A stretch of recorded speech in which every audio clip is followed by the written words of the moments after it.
Oh, hello. Good to see you. So, you're interested in moderating an online course? I was just typing a post in the forum of my course. As a teacher or moderator, you play a vital role to shape meaningful conversations on discussion forums and create a safe and inspiring space for learning. And isn't that what you want to achieve with online courses? That they become online communities where participants motivate and learn from each other? So, how can you, as a moderator, contribute to an active online learning community? At Wageningen University, we have a broad portfolio of online courses.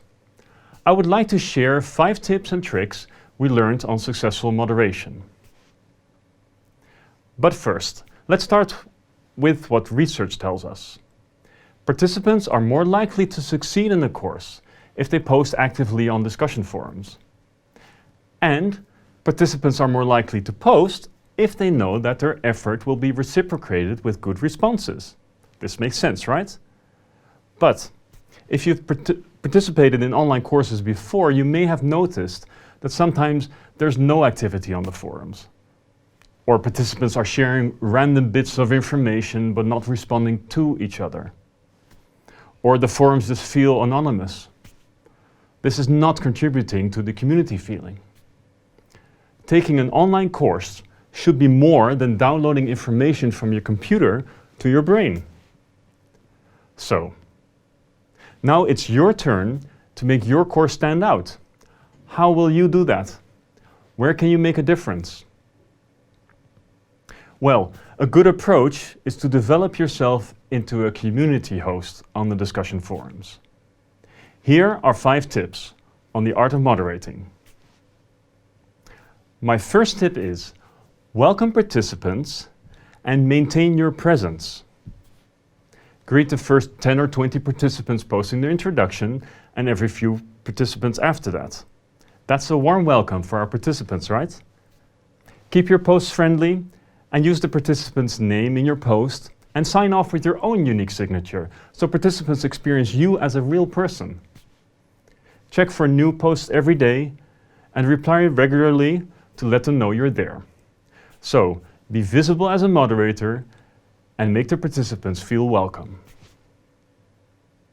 Now to my second tip. Help participants troubleshoot problems. Participants are responsible for their learning, and you are there to support this.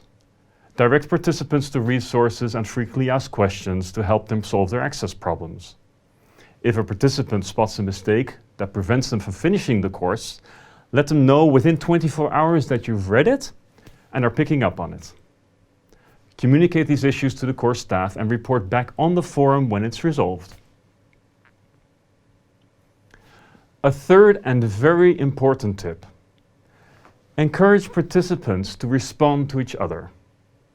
The most common moderation pitfall is to become too active.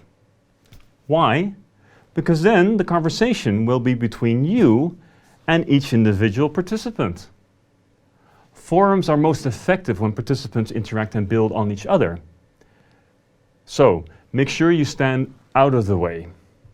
Wait to give others a chance to answer a question. And when you do answer, point away from yourself by inviting others to respond. So the main point is to facilitate the discussion and not take over the conversation.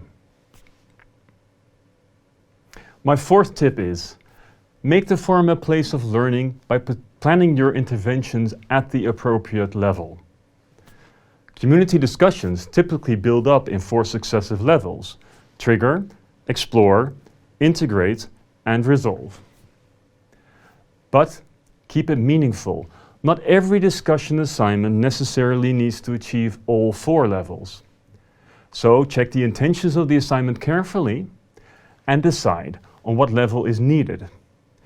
Should participants trigger each other with ideas and questions? Or explore an issue by posting insights and knowledge? Or should they integrate their knowledge and understanding by building on each other's contributions and ideas? Or resolve a question by drawing conclusions? If an assignment instructs learners to collectively work towards a conclusion, your intervention could be to invite participants to summarize an ongoing discussion to resolve a question. But if the assignment instructs learners to share their own experience, you should keep inviting participants to explore new ideas. My fifth and final tip is actively collect and share ideas for improving the course with the course team. When moderating, you are in the best position to distill from the forum discussions what works well in the course and what not, and also what participants find useful and engaging. There you have it, 5 tips to become a great moderator. You have found out how to encourage discussions on online forums and how to be a good host, planning your interventions strategically to engage and support your participants.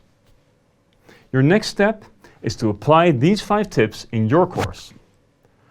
Moderation is an art, so don't be afraid to experiment and ask other moderators what works. And most importantly, enjoy helping people learn.